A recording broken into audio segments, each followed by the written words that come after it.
Dictation 120 शब्द प्रति minute की गति से प्रारंभ होगी। 5 सेकंड बाद शुरू।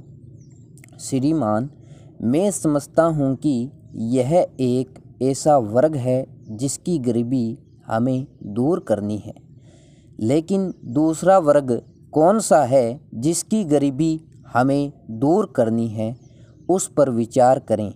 मेरे ख्याल से दूसरा वर्ग वह है जो कि दिन रात हर समय मेहनत करता है और उसके बाद भी उसको न्यायपूर्ण वेतन नहीं मिल पाता है।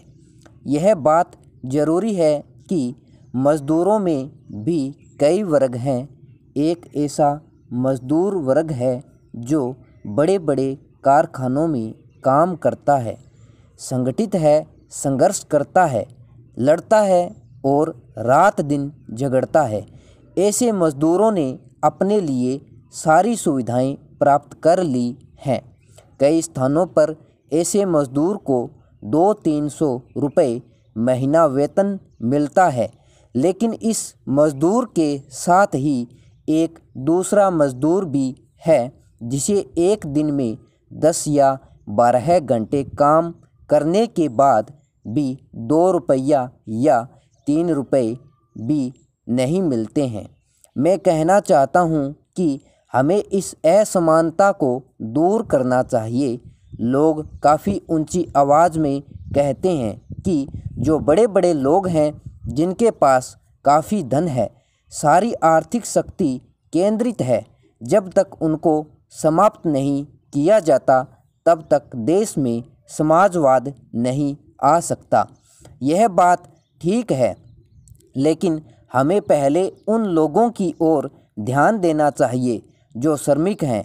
सरकार को उनके लिए कुछ सोचना चाहिए।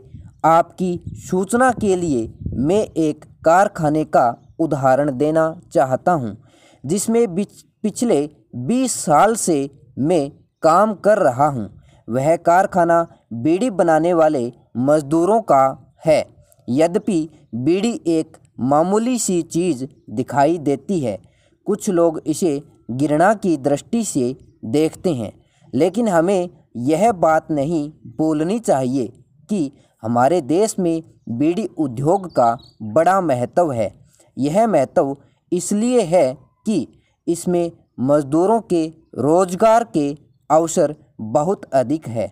हमारे देश में लगभग 20 लाख मज़दूर बीड़ी उद्योग में काम करते हैं और एक बीड़ी बनाने वाले व्यक्ति पर आश्रित रहने वालों का हिसाब लगाया जाए तो 2 या 3 लोगों के हिसाब से लगभग 50 लाख लोगों का यह सवाल है। इस उद्योग में जो वेतन दिया जाता है वह बहुत ही कम दिया जाता है। एक मज़दूर को 1000 बीड़ी बनाने के लिए केवल 2 या 3 रुपये मिलते हैं। पैरा। सभापति जी, मैं बजट की मांगों का समर्थन करने के लिए खड़ा हुआ हूँ। आज जो बहस हो रही है उसमें इधर या उधर के साथियों ने हिस्सा लिया है। सब ने एक स्वर से रेलवे मंत्रालय के इस बजट का समर्थन किया है और रेलवे मंत्री और उनके साथियों को धन्यवाद दिया है। यही इस बात का प्रमाण है कि हमारा रेलवे बजट ऐसा बजट है जिससे हमारे देश के विकास कार्यों में काफ़ी मदद मिलेगी और काफ़ी इसका प्रसार होगा। पैरा। रेलवे बोर्ड के बारे में मांगों की जो सबसे पहली मद रखी गई है उसके बारे में मैं कुछ कहना चाहता हूँ। भारतीय रेलवे अधिनियम में बहुत बार संशोधन किया गया है। अगर सही तरीके से देखा जाए तो यह बात साफ नहीं हो पाती कि इसमें रेल मंत्री, रेल मंत्रालय और रेलवे बोर्ड के अध्यक्ष की क्या क्या शक्तियां हैं। जब रेल मंत्री मौजूद हो तो यह बात समझ में नहीं आती कि रेलवे बोर्ड के अध्यक्ष के पद की क्या महत्ता है। मैं ऐसा समझता हूँ कि यह बहुत ही पुराना अंग्रेज़ों के समय का बनाया हुआ कानून है, जिसमें सुविधा के अनुसार संशोधन हो चुके हैं और अभी भी इसमें काफ़ी संशोधन की गुंजाइश है। मैं मंत्री महोदय से निवेदन करता हूं कि भारतीय रेलवे अधिनियम की सारी धाराओं पर पूरे तरीके से विचार होना चाहिए, जिससे कि इसको मजबूत बनाया जाए। प्रशासन और वित्तीय दृष्टि से इसको मजबूत बनाएं। इसमें ऐसा परिवर्तन लाएं जिससे रेलवे का काम सुचारू रूप से चल सके और सहयोग की भावना से सारे विभाग में काम हो सके।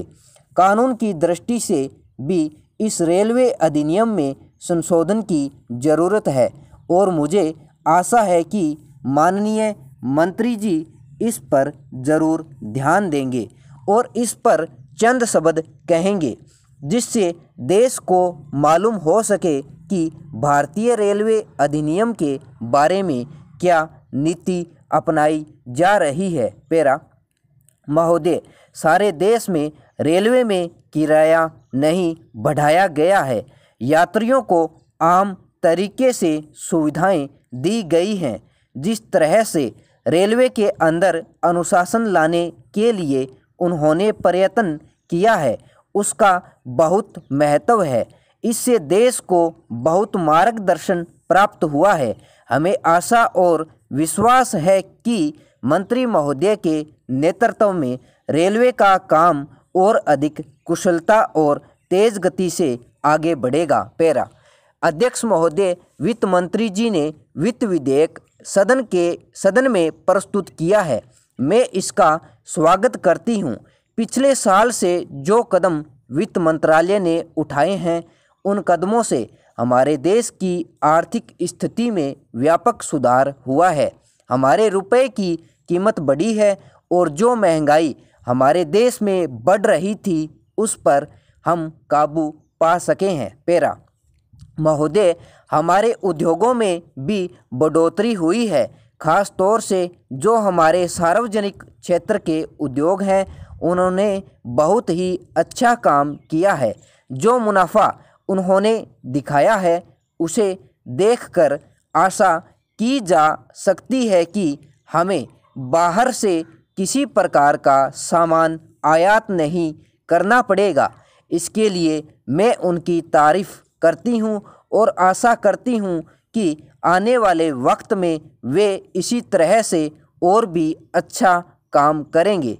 पैरा महोदय, हमारे वित्त मंत्री जी ने निजी क्षेत्र में बहुत सी रियायतें दी हैं और इसी दृष्टिकोण से दी है ताकि देश का उत्पादन बढ़ सके, लोगों को रोजगार मिल सके और सभी लोगों को आवश्यक सामान सस्ती दरों पर उपलब्ध हो सके। सीमेंट पर जो शुल्क घटाया गया है, उससे मकान बनाने वालों की भारी सहायता मिली है। इसी तरह से चीनी मिलों को, पटसन और कपड़ा मिलों को भी बहुत सी रियायतें दी गई है। सूती कपड़ा मिलों को सस्ता कपड़ा बनाने के लिए रियायतें दी गई हैं।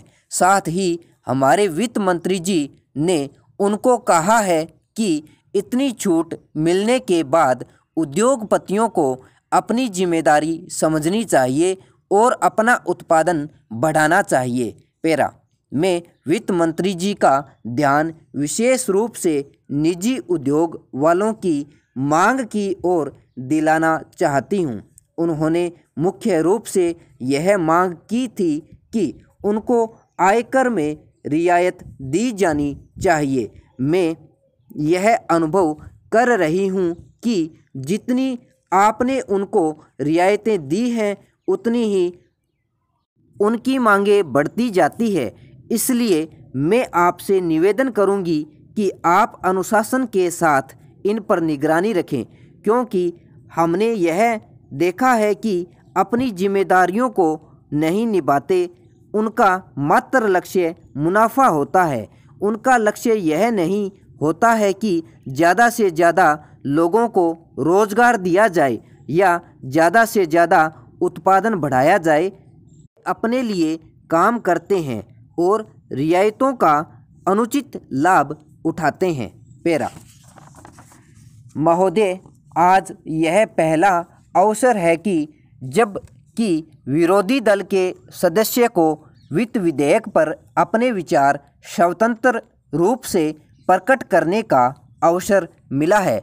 इसके लिए मैं आपका बहुत आभारी हूँ।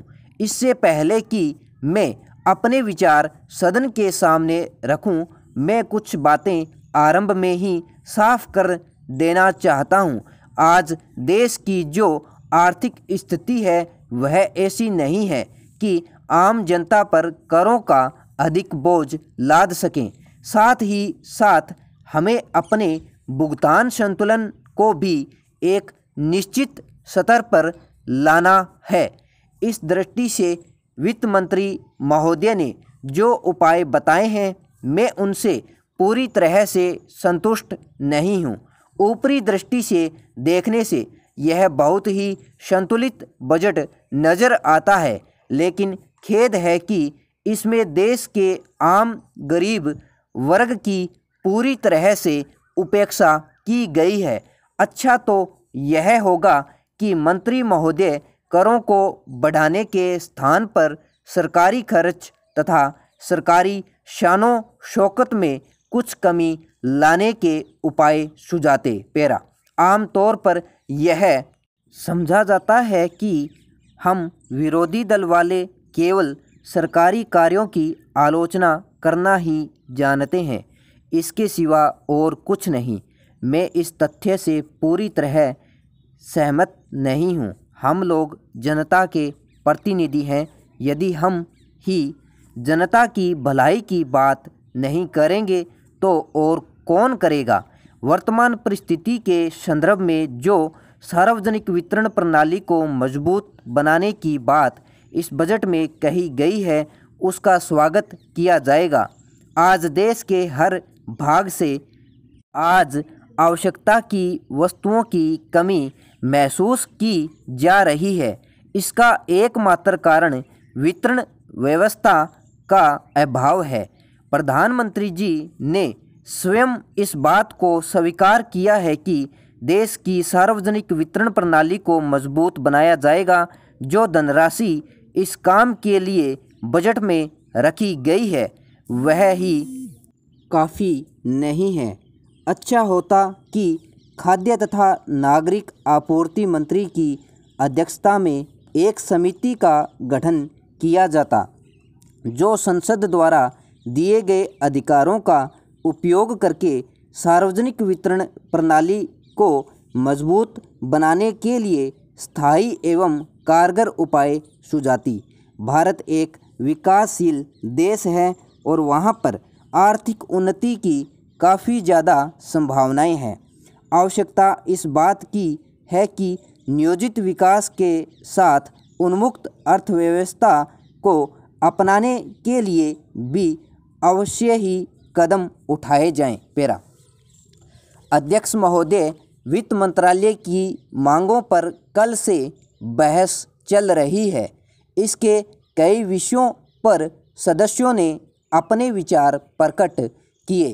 कांग्रेस के सदस्यों ने वित्त मंत्रालय की बड़ी प्रशंसा की, परंतु अन्य पार्टियों के सदस्यों ने वित्त मंत्रालय के कार्यों की आलोचना की। मैं इस तर्क में नहीं पढ़ना चाहता हूँ। मैं चाहता हूँ कि वित्त मंत्री जी तथा उनके अधिकारी सदस्यों के विचारों को सुनकर उनके प्रस्तावों, उनके सुझावों पर ध्यान से तथा पूरी निष्ठा से गौर करें और अगर कहीं कोई गलती हुई है तो उसे अवश्य ठीक करें। पेरा महोदय, मैं आपका ध्यान देश की बढ़ती हुई महंगाई की ओर दिलाना चाहता हूँ।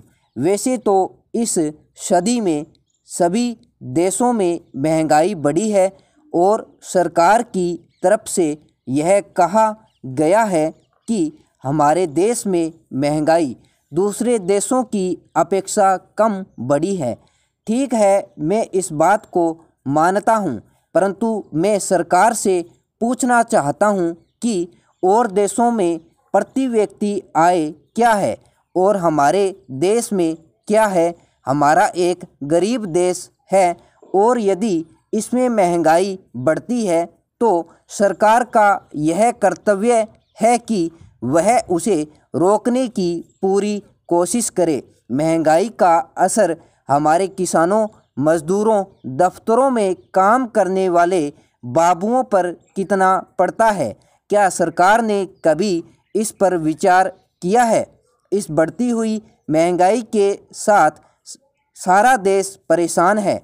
अतः मेरा निवेदन है कि सरकार को महंगाई को रोकने तथा उसे कम करने के ठोस उपाय करने चाहिए। विराम पेरा। अब मैं सरकारी कर्मचारियों के वेतन तथा भत्तों के बारे में कुछ कहना चाहता हूँ। केंद्र सरकार के दो प्रकार के कर्मचारी हैं। एक तो वे जो केंद्र सरकार के कार्यालयों में काम करते हैं और दूसरे वे हैं जो केंद्र सरकार द्वारा चलाए जा रहे सरकारी प्रतिष्ठानों में काम करते हैं, जैसे बैंक, बीमा कंपनी, जीवन बीमा निगम, भारतीय खाद्य निगम आदि। हम दोनों के वेतन तथा भत्तों में बहुत अंतर है। मैं एक उदाहरण देना चाहता हूँ। केंद्र सरकार के कर्मचारियों को बड़े शहरों में मकान किराया भत्ता उनके मूल वेतन पर 15% मिलता है और उसी सरकार द्वारा चलाया जा रहे प्रतिष्ठानों के कर्मचारियों को 25% से 35% तक मिलता है। मैं सरकार से जानना चाहता हूं कि ऐसा क्यों है। सरकार के सभी कर्मचारियों को एक समान वेतन तथा भत्ते दिए जाने चाहिए। यह भेदभाव खत्म करना चाहिए। पेरा।